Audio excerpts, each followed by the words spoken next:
بابا جی پڑھ لو آگ لگی ہو پتہ لگتا ہے پتہ لگ جاتا ہے آگ کی تپش ہو کہتے ہیں کہ آپ کو اس آگ کا پتہ نہیں چلا آگے جواب سننے والا امام زین العابدین فرماتے لوگوں کیا کروں مجھے ایک اور آگ نے اس آگ سے بے خبر کر دیا ایک اور آگ مجھے اس کی فکر پڑی ہوئی ہے وہ آگ کون سی مارے جاتا یہ خشیت تھی یہ خوف تھا حالانکہ عبادت کا یہ عالم تھا کہ ہر روز 1000 رکعت پڑھتے 1000 رکعت اللہ کی بارگاہ میں داخل کرتے جن کا وقت آتا تو آٹے کی بوریاں جو ہے وہ اپنی کمر پہ لاد کے فقیروں مسکینوں اور محتاجوں کی گھروں میں یہ احسان والے تھے یہ صاحبان احسان تھے اس احسان سے سب کو اور فرمایا آگے کتنے سوال ہوئے پہلا سوال کیا تھا اسلام یہ درس ہے میں یاد نہیں کرتا دوسرا کیا ہے ایمان تیسرا احسان اسلام ایمان احسان آگے چوتھا سوال وہ سوال جو قال فاخبرنی عن الساعہ قیامت کے بارے میں خبر دیجیے قیامت کا بارے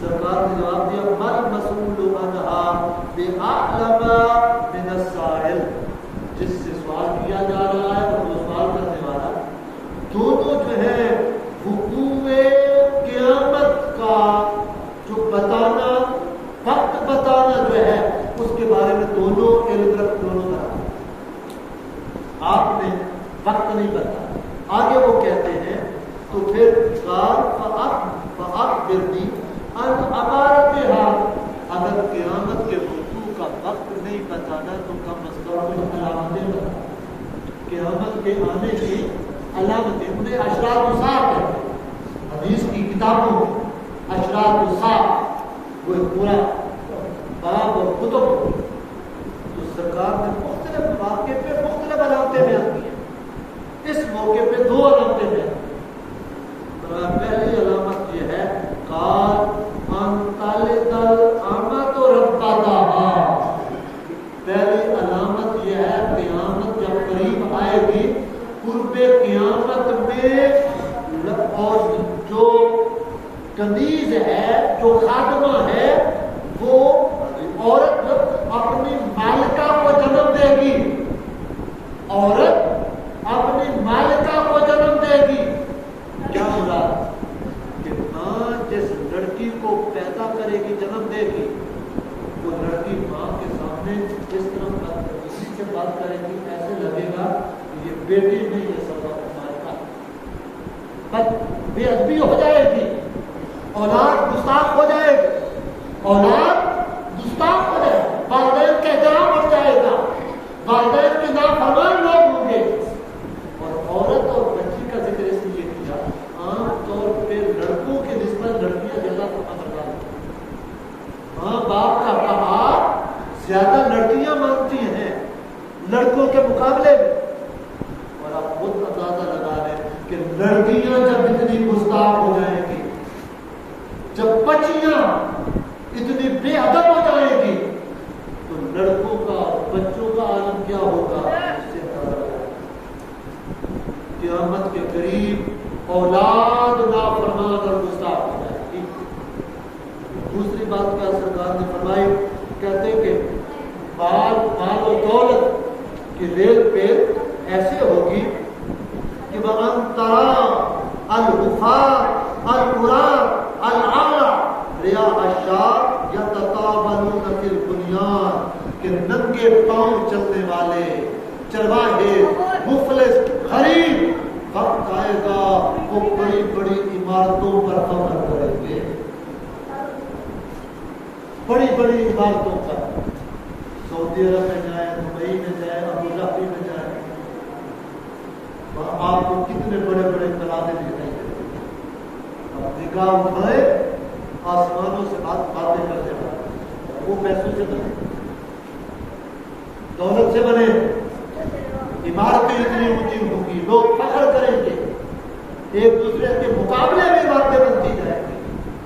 عورت کی ریل پہ کہتے وہ لوگ جو ننگے پاؤں بکریاں چراتے تھے، چرواہے تھے، مفلس تھے، غریب تھے، قیامت کے قریب ان لوگوں کے پاس دولت کی ریل پہ یہ بھی قیامت کیا. یہ 5 چیزیں جب بتائیں ثم انطلق، پھر وہ آدمی جو سوال کرنے والا تھا وہ چلا گیا. فلبثت ملیا، حضرت عمر بن خطاب کہتے ہیں کچھ دیر ہم وہاں بیٹھے رہے. ثم قال، پھر سرکار نے فرمایا یا عمر اتدری من السائل. اس حدیث کے راوی کون تھے؟ حضرت عمر بن خطاب. سرکار پوچھتے ہیں اے عمر کیا تمہیں پتا ہے یہ جو سوال کر رہا تھا شخص جو آیا یہ کون تھا؟ سوال کرنے والا کون تھا؟ آگے حضرت عمر بن خطاب کے بعد اللہ و رسولہ عالم، اللہ بہتر جانتا ہے یا اس کا صحابہ کا اکثر یہ طریقہ ہوتا ہے.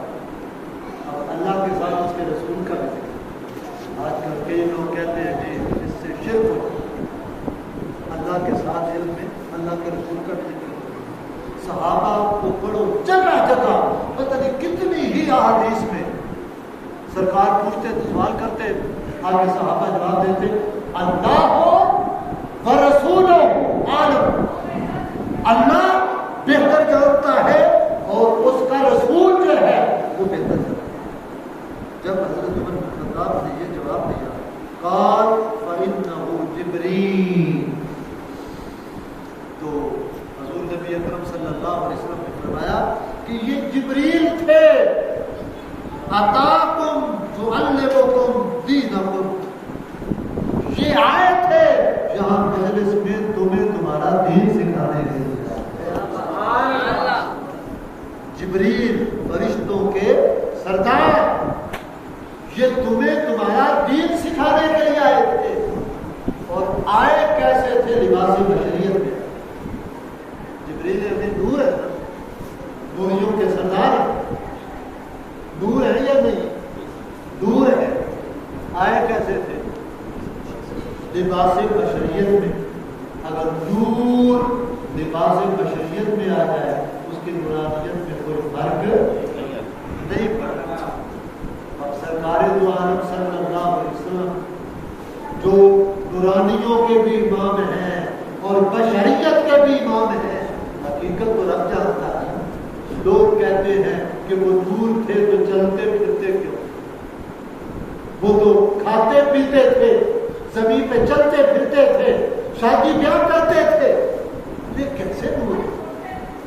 جب نور لباس بشریت پہ آ جاتا ہے جبریل امین اس کی نورانیت میں فرق نہیں پڑتا.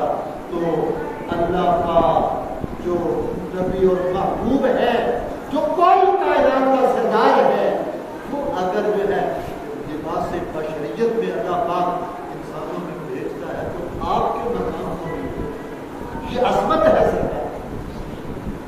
حضرت مولانا جلال الدین رومی فرماتے ہیں کہ کافر لوگ وہ بشریت کو دیکھتے ہیں، مثلیت کو دیکھتے ہیں. بے ادب ہو گئے جو مثلیت کو دیکھے گا، صرف بشریت کو دیکھے گا اور اپنے اوپر جو ہے قیاس کرے گا، وہ بے ادب ہو جائیں گے، گمراہ ہو جائیں گے.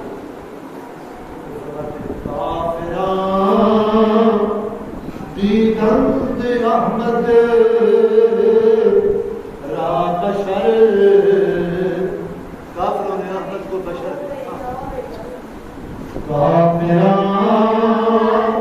دیدند احمد را بشر این دانش تند او شکل قبر. کافروں نے احمد کو بشر تو دیکھا، ظالموں نے بدبختوں نے یہ نہ دیکھا کہ یہ بشر چاند کو اگر اشارہ کر دے تو چاند کا بھی جو ہے وہ پھٹ جائے. کافروں نے محمد کو بشر دیکھا، یہ نہ دیکھا یہ بشر بشر تو ہے، لیکن اگر ڈوبے ہوئے سورج کو اشارہ کر دے حضرت مولا علی کے اثر کی نماز کے لیے، تو ڈوبا ہوا سورج پلٹ کے اثر کے مقام پہ آ جائے، سورج الٹے پاؤں پلٹے، چاند اشارے سے ہو سکتا انت منکر دیکھ لے کافروں نے سرکار کو بشر دیکھا، یہ نہ دیکھا یہ بشر جو ہے اگر درخت کو حکم دے درخت زمین کو چیرتے ہوئے بارگاہ میں، کافروں نے محمد کو بشر دیکھا، یہ نہ دیکھا کہ ان کو دیکھ کر پتھر بھی نمودوں کو کام کرتے۔ امام مسلم نے لکھا ہے سرکار دو عالم صلی اللہ علیہ وسلم کی حدیث سے پاک کہ میں مکہ کے اس پتھر کو جانتا ہوں جو بے سب سے پہلے اعلان نبوت سے پہلے جب میں گزرتا تھا تو میری ذات کے شرارت سے کافروں نے محمد کو بشر دیکھا، یہ نہ دیکھا کہ ابو جہل بارگاہ مصطفیٰ میں آتا ہے اور کہتا ہے اے محمد یہ بتا کہ میری مٹھی میں کیا ہے، تو آسمانوں کی خبریں تو دیتا ہے، اب میں آپ کے سامنے بتا میری مٹھی میں کیا ہے۔ سرکار فرماتے ہیں کہ یہ بتاؤں کہ تیری مٹھی میں کیا ہے، یا جو تیری مٹھی میں ہے وہ خود بول کے بتا دے کہ میں کیا بول رہا ہوں۔ ابو جہل نے کہا اس سے بھی یہ چپے کی بات ہے، اس نے اپنی مٹھی میں کنکریاں جو ہے بند کر کے لایا، پوچھا بتا یہ میری مٹھی میں کیا ہے۔ سرکار دو عالم صلی اللہ علیہ وسلم نے ابو جہل کے ہاتھوں پہ توجہ کی تو اس کے ہاتھ میں کنکریاں تھی، کنکریاں کلمہ پڑھنے لگے، اشہد ان لا الہ الا اللہ اشہد ان محمد رسول اللہ۔ توحید کا بھی اعلان کر دیا، خیر کا بھی۔ ابو جہل کر کے یہ بھی جاتے کافروں نے سرکار کو بشر دیکھا، یہ نہ دیکھا کہ ہے تو بشر لیکن مسجد نبوی کے خشک صدور۔ جب آپ منبر پہ جلوہ افروز ہوتے ہیں، سرکار پہلے ایک کھجور کا خشک صدور مسجد میں تھا، کافی دیر تیز لگا کے کھڑے ہو کے کتاب، یہ جو کھڑے ہو کر کتاب پڑھنا یہ بھی سنت ہے۔ صحابہ نے دیکھا اتنی دیر سرکار کھڑے رہتے ہیں۔ ایک کارپینٹر تھا، بڑے بات کہتے ہیں خاتون تھی، مختلف روایت، اس نے کہا یا رسول اللہ یہ آپ اتنی دیر کھڑے رہتے ہیں، اگر اجازت آپ فرمائیں تو ہم آپ کے لیے منبر نہ بنا دیں۔ سرکار نے جیسے بتایا کیسے خوشی، تو آپ کے لیے اگلے جمعے منبر تیار کیا۔ سرکار منبر پہ جس طرح آپ لوگوں نے بہت خوبصورت ہمارے نقشبندی صاحب کے لیے بنایا ہوا ہے، تو جب آپ منبر پہ جلوہ افروز ہوئے اس کھجور کے خشک صدور کے پاس سے گزرے، کھجور کا خشک صدور دھاڑے مار کے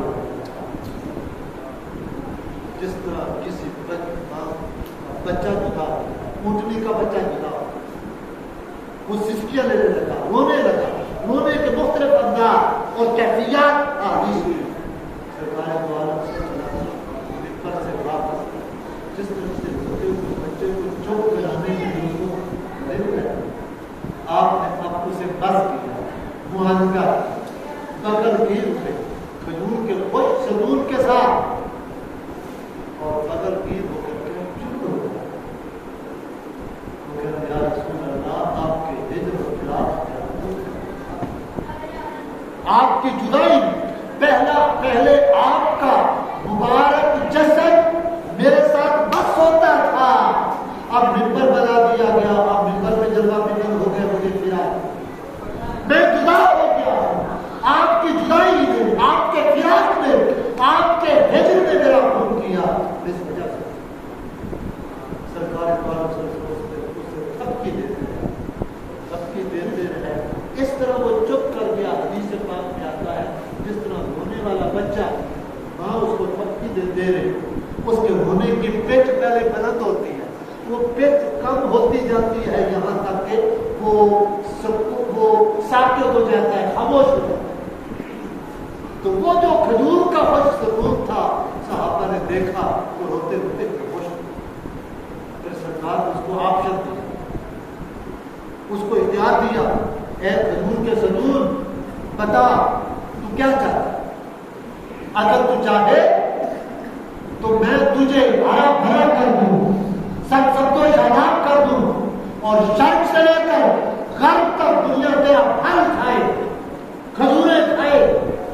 اگر تو چاہے یہ بھی آپشن ہے تو میں سب کو شاداب ہے، اور اگر تو چاہے تو میں تجھے جنت میں لگا دوں، اور جنت میں اولیاء، جنت میں ابرار، جنت میں صدیقین، جنت میں شہداء تیرے بھلوں کو کیا۔ یہ دو اس کو آپشن اختیار ہے۔ اب اس کھجور کے سنون نے جو اختیار قبول کیا، وہ کہتا ہے یا رسول اللہ میں فنا نہیں بقا، فنا نہیں، دنیا میں جو بھی آیا اس کو مرنا ہے، فنا، دنیا کی ہر چیز فانی ہے، یہ دار فنا ہے، آخرت دار بقا ہے، یہاں کی ہر چیز فنا ہونے والی ہے۔ اس نے کہا یا رسول اللہ میں فنا نہیں بقا چاہتا۔ سرکار نے فرمایا ٹھیک ہے جنت میں، اس کو ممبر کے نیچے دفن کر دیا۔ تو حاضرین گرامی، مولانا روم رحمۃ اللہ علیہ یہ جب واقعہ بیان کرتے کہتے ہیں وہ خشک لکڑی، رابطی صاحب، وہ خشک لکڑی پکا جاتی ہے اور اس خدا کے پیچھے پڑا ہوا ہے۔ میری اور تیری ساری تک وہ دو صبح سے لے کے رات تک اس دنیا کے پیچھے، دنیا کی دولت کے پیچھے، دنیا کے کاروبار کے پیچھے، دنیا کی جناب کے پیچھے، سیب و زر کے پیچھے، یہ دنیا کی جو جھوٹی چیزیں ہیں، جو فانی چیزیں ہیں، صبح سے لے کے شام تک ان کے پیچھے مارے ہوتے ہیں۔ بقا کو بھول گئے، بقا ہمارا نیک اعمال، اللہ کا گھر بنا دیا، اللہ کے گھر پہ پیسے لگا دیے، اللہ کی مخلوق کی خدمت کر دی، اللہ کے راستے پہ خرچ کر دیا، وہ پیسہ بقا، باقی سب بنا۔ تو مولانا روم فرماتے ہیں بندے تو بھی ذرا سی بات ختم کرنے لگا ہوں، پیغام جاتے ہوئے فرماتے ہیں اے بندے تجھے بھی ہوش کرنی چاہیے، اس خشک لکڑی سے مجھے سبق سیکھنا چاہیے۔ وہ اگر بقا چاہتی ہے تو فنا کے پیچھے کیوں؟ اور حضرت امام حسن بصری جب یہ خوش سکون والا واقعہ بیان کرتے تو رونے لگ جاتے، کہتے ہم سے تو لکڑی کا سکون نہیں، وہ حضور کے ہجر میں رو پڑا، حضور کے فراق میں رو پڑا۔ ہمیں ہجر اور فراق میں کیوں ہماری آنکھیں نہیں کھلتی، ہماری آنکھیں تر کیوں نہیں ہوتی، ہمارے اندر عشق رسول کی وہ کیفیت پیدا کیوں نہیں ہوتی جو اس کے اندر۔ تو حاضرین گرامی، یہ حدیث تھی جو میں نے آپ کے سامنے جو ہے آج کی اس مجلس درس میں بتائی۔ اس کے بہت سے پہلو ہیں، علماء نے، محدثین نے بہت کچھ لکھا ہے، اس کی شرح مختلف راستے کی۔ ہمارے استاد گرامی حضرت علامہ محمد معراج الاسلام نے ایک پوری کتاب، پورا کتاب لکھا، اس کا نام تھا شرح حدیث جبریل، شرح حدیث جبریل۔ یہ حدیث جبریل کے اندر بہت سارے، یہ پورا دین کی تعلیمات آ گئی، اس میں ایمان آ گیا، اسلام آ گیا، احسان آ گیا، اور یہ تین ہی دین کے بڑے جوزے ہیں۔ ایمان یہ باطنی کیفیت کا نام ہے، اسلام ظاہر کا نام ہے، اور احسان ان دونوں چیزوں کی کیفیت کو بلند کرنے کا نام ہے۔ اور اسلام کچھ لوگ کہتے ہیں کہ صرف نماز میں اسلام ہے، کیا صرف زکوٰۃ میں اسلام ہے؟ قرآن کہتا ہے یا ایھا الذین آمنوا ادخلوا فی السلم کافہ، لوگوں پورے کے پورے اسلام میں داخل ہو جاؤ، پورے کے پورے۔ کیسے؟ اس کو ایک حکایت اور تفصیل میں کیسے پورا مسلمان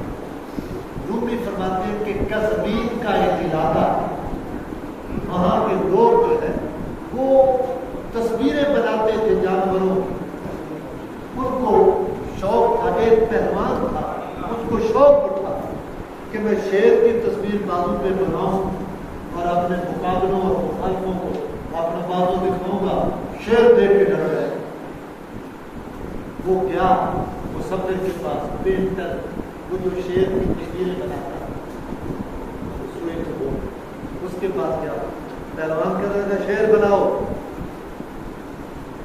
تو وہ جو مصور تھا نا اس نے سوئی چبوئی، جب سوئی چبوئی تو اس سے ہوئی تکلیف، جب تکلیف ہو گئی تو پوچھا کیا بنانے لگے، کہنا میں شیر کی دم بنانے کو پوچھا۔ وہ پہلوان کہتا ہے یار اس سے تو تکلیف ہو رہی ہے، تم رہنے دو، کچھ نہ بناؤ، شیر بغیر کشن کے بھی تو دم کٹے بھی شیر ہوتے ہیں، دم کے بغیر شیر بناؤ۔ پھر اس نے سوئی چبوئی، کہتے اب کیا تکلیف اس کو ہوگی، کہتے اب کیا بنا رہے، کہتے اب میں شیر کی ٹانگ بنا رہے، اس نے کہا دفعہ کرو، اس سے تکلیف ہوتی ہے، شیر لنگڑے بھی تو ہوتے ہیں نا، ٹانگ کے بغیر شیر بنا۔ پھر اس نے سوئی چلا، پھر سوئی چبوئی اس پہلوان کے، پھر اس کو وہ تکلیف ہو گئی، کہتے اب کیا بنانے لگے، کہتے میں شیر کا کان بنانے، کان کو بھی چھوڑو دفعہ کرو، کان کے بغیر بھی تو شیر ہوتے ہیں۔ پھر سوئی چبوئی، کہتے ہیں آپ کیا بنانے لگے ہو، جس سے تو بڑی تکلیف ہو رہی ہے، کہتے میں شیر کا دھڑ بنانے لگا، کہتا دھڑ کو بھی دبا، شیر بنا، شیر بنا، شیر دھڑ کو چھوڑ، ٹھیک ہے۔ پھر سوئی چبوئی، سوئی چبوئی تو پھر تکلیف ہو گئی، کہتے آپ کیا بنا رہے، کہتے اب میں شیر کا سر بنا رہا ہوں، سر کو بھی گولی مار، سر کے بغیر شیر ہے۔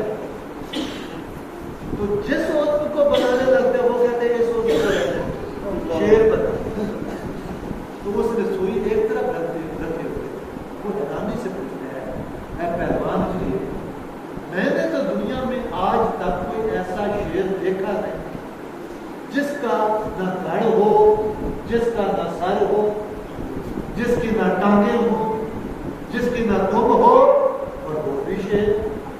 ایسا شیر جو تو بنوانا چاہتا ہے وہ تو شیر بنانے والے مولا نے بھی شاید نہ بنایا، اس نے بھی نہیں بنایا، تو کیسا شیر ہے؟ رومی یہ بات بیان کر کے آگے پیغام دیتے ہیں حضرت مولانا جلال الدین رومی، وہ پہلے تمثیل ایک مثال بیان کرتے ہیں، پھر بیان آگے نتیجہ سناتے ہیں۔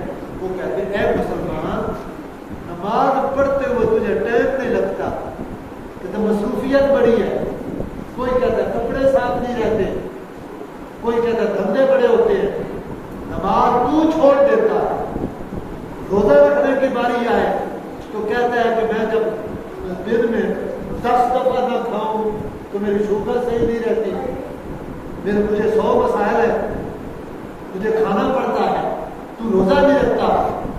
زکوٰۃ کی باری آتی ہے تو کہتا ہے مہنگائی اتنی زیادہ ہو گئی ہے، بجلی کے بل بڑے آ گئے، بچوں کی فیسیں دینی ہوتی ہیں، تو زکوٰۃ تو ادا نہیں کرتا، صدقہ و خیرات تو نہیں کرتا، قربانی تو نہیں دیتا، حج پہ جو زکوٰۃ نہیں دیتا، صدقہ و خیرات نہیں کرتا، حج پہ کیسے جائے گا؟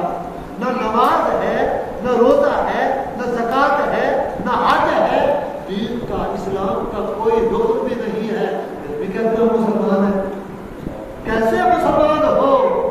پورے مسلمان بنو، اس شیر کی طرح نہ اپنے اسلام کو بناؤ جس کی نہ داڑھ، نہ دم، نہ سر۔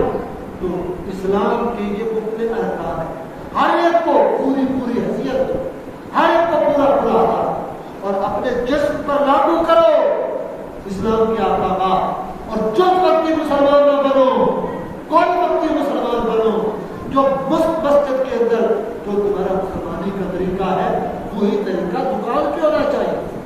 یہ بھی جب نفرت کرتے رہو تو دکان پہ ڈنڈی مارتے پھرو, ادھر کام توڑتے پھرو, لوگوں کو دھوکہ دیتے پھرو, قدر و فریب کرتے پھرو, صبح سے جھوٹ بول کر کب بیانی کر کے مال کماتے پھرو.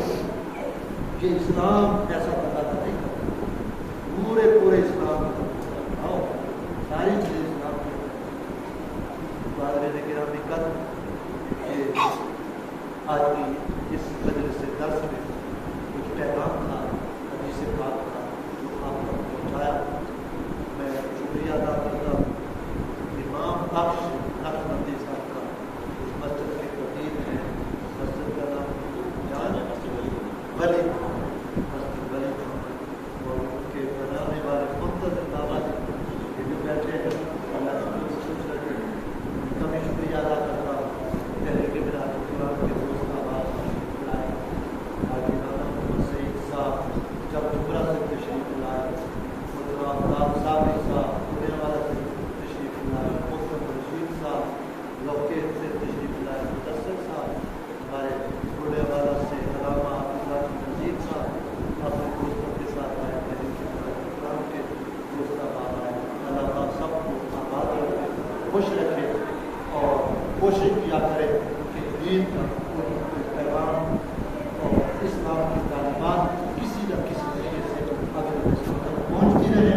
ہمیں اللہ پاک اپنا کلام بھی اور اپنے طریقے کا